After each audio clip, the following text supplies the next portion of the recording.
café Conilon produzido aqui no Espírito Santo, hoje ele é reconhecido mundo afora pela sua qualidade e, de fato, a partir do momento que a adoção das práticas de produção são adequadas, a bebida ela se destaca com seu diferencial também. O ES Brasil entrevista o diretor-presidente do INCAPER, Franco Fiorotti. Dia 24 de maio é o Dia Nacional do Café. O café realmente é uma paixão do brasileiro e o capixaba não foge à regra, não é, Franco? Sem dúvida, o café é um grande ativo para o Espírito Santo, né? Pela representação econômica que ele tem para o nosso estado, né? Toda essa movimentação que ele possibilita na economia do Espírito Santo e, consequentemente, dos municípios capixabas, a presença é muito forte da cafeicultura no nosso estado. Por exemplo, das cerca de 110 mil propriedades rurais que temos aqui no estado, cerca de 75 mil tem café, né? São cerca de 70% de propriedades envolvidas nessa atividade cafeeira. Então ele movimenta, né, essa economia do capixaba. Cerca de 50% de tudo que é gerado dentro da porteira é café no Espírito Santo. Depois temos outros arranjos como a fruticultura, pimenta. Então assim, a gente tem esse aspecto econômico, que isso é muito relevante para o Espírito Santo. Temos o aspecto social também, pelo envolvimento de milhares de famílias nesse processo de produção, né, de forma direta e indireta, e uma questão também até cultural, né? O café está muito permeado na vocação do capixaba, tem uma história, tem uma cultura muito envolvida, que isso também é muito interessante nessa celebração dessa data. E nós estamos no período de colheita, né, da safra de 2024.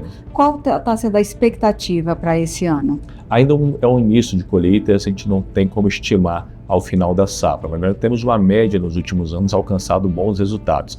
E nós saímos aí de uma produção de cerca de 5 milhões de sacas há cerca de 15 anos atrás, e hoje temos na média 11 milhões, 12 milhões de sacas. Isso varia um pouco a cada ano, dependendo das questões climáticas envolvendo cada safra. Mas é um salto muito grande e essa média vem se mantendo, fruto, primeiro, do perfil empreendedor do nosso cafeicultor. Ele tem um perfil que ele realmente trabalha de noite, investe em tecnologias, ele adere a essas tecnologias que estão disponíveis para o nosso agricultor. E também fruto dessa ciência e da tecnologia que é envolvida no ambiente cafeiro. Temos muitas novidades tecnológicas que são lançadas ano a ano, através da pesquisa pública e também privada, que permite ao cafeicultor aderir a esse conhecimento, a essas tecnologias, aplicar isso na sua propriedade rural e, com isso, ele alcança indicadores de produtividade melhor. Então, com isso, a gente tem conseguido alcançar bons patamares de produção a cada safra, contribuindo para esse abastecimento desse café, que é uma bebida consumida no dia a dia do brasileiro, não só aqui no país, mas também exportando para vários países aí mundo afora. Então a tecnologia está presente na lavoura de café do Espírito Santo? Sem dúvida, em cada xícara de café que o brasileiro, que o capixaba consome no seu dia a dia, no seu café da manhã, tem muita ciência envolvida, tem muita tecnologia que é trabalhada por várias instituições de pesquisa, como o INCAPER e outras também aqui do Espírito Santo, e permite esse avanço em produtividade e em qualidade. Se a gente pegar, por exemplo, esse salto de produtividade que o Espírito Santo deu na década de 90, nós tínhamos uma produtividade média no café Conilon, que é o nosso principal produto, nossa principal espécie cultivada em solo capixaba, era de 9 sacas por hectare em média. Né? Nos dias atuais, nós temos cerca de 45 sacas por hectare. Essa é a média do café Conilon no Espírito Santo. Mas nós temos conhecimento e tecnologia disponível e produtores que alcançam 80 sacas por hectare, 100 sacas por hectare. E isso permite o quê? Permite que nós tenhamos mais rentabilidade no campo, nas famílias, nas comunidades e, consequentemente, desenvolvendo o nosso Espírito Santo a partir desses patamares de produtividade. Isso foi alcançado fruto do trabalho do produtor, mas fruto da ciência e dessa tecnologia que foi transferida ao conhecimento do cafeicultor, permitindo que ele avançasse nesses indicadores. Quando a gente sai, então, em cerca de 15 anos, de 5 milhões de sacas para 12 milhões de sacas de cafés produzidas, isso movimenta toda a nossa economia e contribui para esse desenvolvimento socioeconômico do Estado.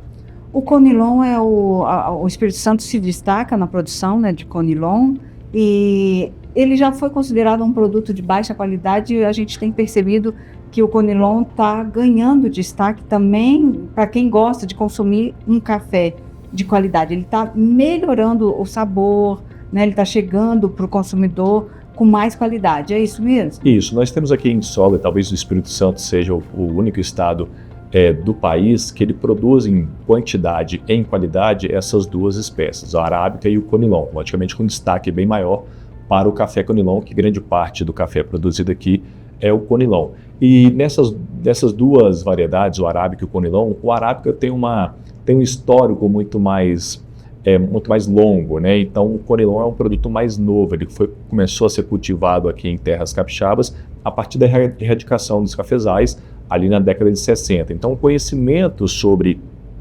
essa planta e esse grão produzido aqui, ele é um pouco mais recente. Com isso gerou um preconceito em relação à bebida e de fato as práticas agrícolas que eram trabalhadas no início da implantação do café Conilon aqui no Espírito Santo não eram tão adequadas. E isso, com o conhecimento que foi levado aos produtores, com essa ciência que foi trazida ao conhecimento do cafeicultor, permitiu que ele conseguisse aumentar a produção e melhorar também a qualidade do grão. E hoje o Espírito Santo e o café Conilon, ele não deve nada a ninguém. São características diferentes, duas características positivas para a bebida que se complementam em vários momentos para a indústria produzir os cafés que são levados aos consumidores. Então, de fato, o café Conilon produzido aqui no Espírito Santo, hoje ele é reconhecido mundo afora pela sua qualidade e, de fato, a partir do momento que a adoção das práticas de produção são adequadas, a bebida ela se destaca com seu diferencial também. E quais seriam os desafios da cafeicultura? Nós temos alguns desafios importantes que aparecem pela agricultura ser uma atividade dinâmica, né, uma indústria a céu aberto que a gente costuma falar e sujeita às intempéries, né, em vários aspectos, por exemplo, em relação a algumas doenças que durante alguns ciclos de produção, né, dos cultivos elas podem aparecer. Nós temos um desafio atualmente, que é um desafio fitossanitário, que é uma doença que tem aparecido, que é o cancro dos ramos, uma doença que surgiu recentemente, que tem afetado de forma mais intensa esses cafezais e que a pesquisa já está trabalhando, né, uma rede de pesquisas coordenada pelo INCAPé com outras instituições como a UFES e outros institutos para que a gente possa entender o comportamento dessa doença e as soluções tecnológicas para o produtor enfrentar da melhor forma. Esse é um exemplo que a gente pode destacar, mas assim como esse exemplo temos outros. E temos um desafio que é muito relevante na minha opinião, que é a questão da mão de obra, né? Nós temos uma safra, como eu falei, que saímos de 5 milhões de sacas colhidas há 15 anos atrás para mais de 10, 11 milhões nos dias atuais. Então é uma quantidade muito maior que precisa, né, nesse manuseio da colheita de pessoas trabalhando. Nós temos hoje uma escassez de mão de obra no campo, né? E aí tem vários fatores que podem estar impactando essa questão. Então, trabalhar a mecanização nesse processo também é muito importante. Por isso, também há uma pesquisa já em andamento, né, envolvendo a indústria automotiva, envolvendo os produtores e as instituições de ciência, para identificar como trabalhar essa mecanização da colheita da melhor forma, né, respeitando os aspectos agronômicos do cultivo do café. Então, talvez a questão da mão de obra seja o maior desafio para os próximos anos, considerando que diante da tecnologia existente, do conhecimento existente, nós podemos aumentar ainda mais essa produção, mas precisamos de ferramentas, sejam humanas, sejam mecânicas, para colher essa robustez da safra do Espírito Santo. E como é que você vê? A gente percebe que o café ele sempre foi popular, todo mundo sempre tomou um cafezinho, e agora está tendo o café gourmet, virou assim, tem um certo glamour, né, em torno do consumo do café. O contrário aconteceu com o vinho, que era mais restrito e popularizou. Como é que você percebe esse movimento? Isso é bacana, porque a gente consegue, né, alcançar outros nichos de mercado, né? O café nunca vai deixar de ser popular na minha avaliação, porque é a bebida, né, matinal ali, de outros momentos, do brasileiro. E não só da bebida ali para dar energia, tudo, ele está virando agora uma bebida de cunho mais social, daquele encontro, né, de negócio, o encontro de lazer, enfim. As pessoas estão entendendo o café não só para dar aquela energia no início do dia, mas também para passar alguns momentos com os amigos, com pessoas que ele considera. Então, a partir daí, a gente começa a ter um nicho de mercado, né, de consumidores um pouco mais que tem requisitado um pouco mais essa qualidade, outras formas de consumir, por exemplo, café gelado, café com algumas misturas, que talvez não consumiria esse café da forma popular e da forma tradicional. Então isso é importante para a gente alcançar outros padrões de consumo, principalmente dos mais jovens também. Então isso é uma tendência mundial que a gente tem percebido em algumas pesquisas que têm apontado isso a nível mundial, que os jovens têm consumido esses cafés e consumido em algumas modalidades, digamos assim, diferentes. Então isso é bacana, uma tendência interessante que faz com que o consumo continue crescendo mundo afora. E o futuro da cafeicultura capixaba? O que nos reserva?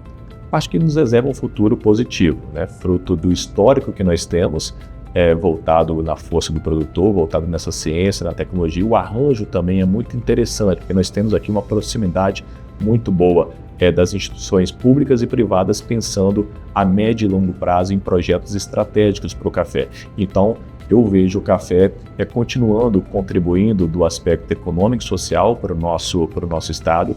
Eu acho que vai haver uma continuidade dessa produção, até porque nós temos solidez técnica, temos solidez na cultura do produtor em cultivar o café. Temos outras possibilidades econômicas na agricultura, mas o café ele realmente vai continuar sendo a base, vai continuar sendo esse carro-chefe da nossa agricultura e aí alcançando outros patamares. Então vejo uma crescente na nossa produção de café no estado do Espírito Santo, e ele continuando sendo esse exemplo e essa referência do agro capixaba.